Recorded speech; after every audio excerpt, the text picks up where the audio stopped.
We used to joke in my family that my sister belonged to the cable guy. It was one of those dumb, harmless family jokes that stuck around longer than it should have. My sister has blonde hair. Nobody else in the family does. Not my mom, not my dad, not me.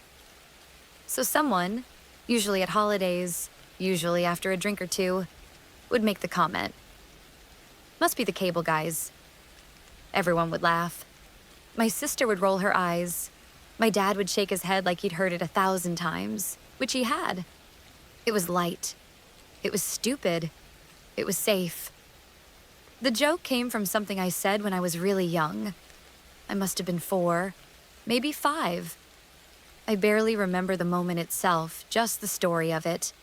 Told and retold until it became polished. Our TV had stopped working.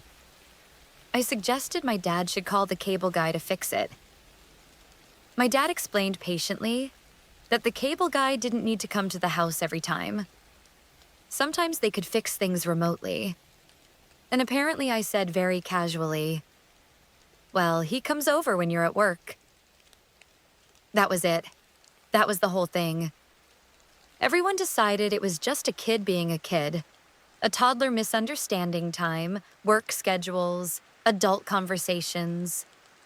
Maybe I remembered one random visit and filled in the blanks with my imagination.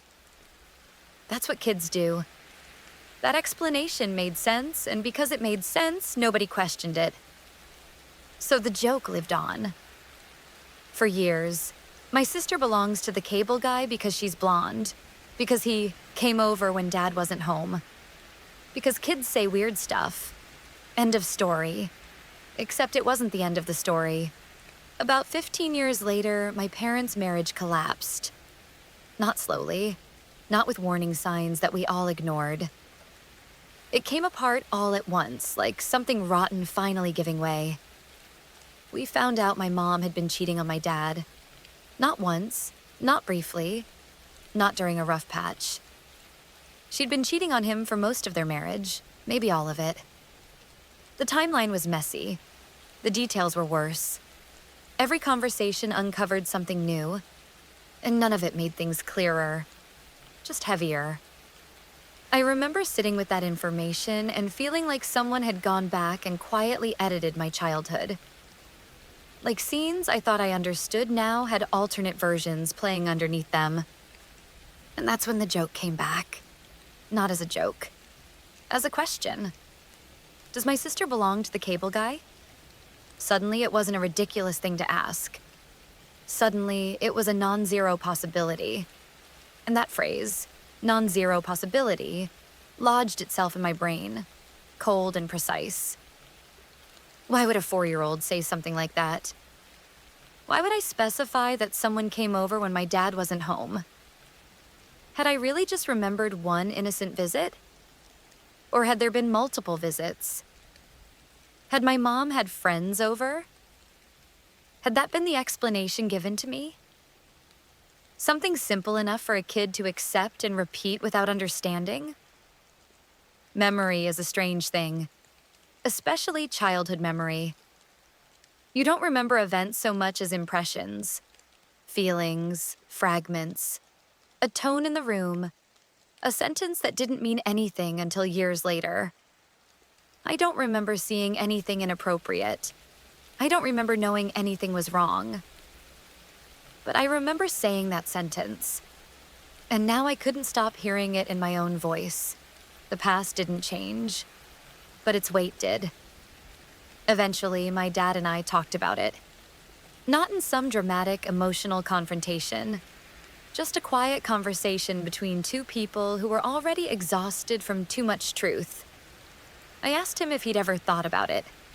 The cable guy joke. My sister. He said yes. Of course he had. We talked through it carefully, like handling something fragile. He said it didn't matter, and I believe he meant it. Not as denial, but as a decision. He raised her. Every day. He was there for her first steps, her school mornings, her teenage years. Biology didn't erase that. Nothing could. He said she was his kid. Full stop. And he didn't want to open a door that couldn't be closed. He didn't want to put her through something that could change how she saw herself, or him, or our family, when there was nothing to be gained from knowing. So he chose not to ask for a paternity test. I respected that. I still do. But the question didn't disappear. It just went quiet. Like something sitting in the background, humming softly, waiting to be noticed. Years passed. Life moved on the way it always does. My parents separated. My sister grew up. We all adapted to the new shape of things. And now, every so often, I'll see one of those DNA test kits. Online. In a store. As a joke gift people give each other without thinking twice. Every time I feel this strange pull. Not because I want to hurt anyone. Not because I think the truth would fix something. But because part of me wants to know. And a bigger part of me knows that wanting is dangerous. Because once you open that door, you don't get to decide what comes through. You don't get to put things back the way they were. You don't get to say, actually, never mind. So I don't buy the kit. I don't joke about it. I don't bring it up. I just live with the knowledge that some questions don't demand answers. They just exist. Quietly. Permanently. And sometimes, late at night, I wonder whether that 4-year-old version of me understood more than anyone realized. Or whether she just said something innocent that grew teeth over time. I don't know. And I'm not sure I want to.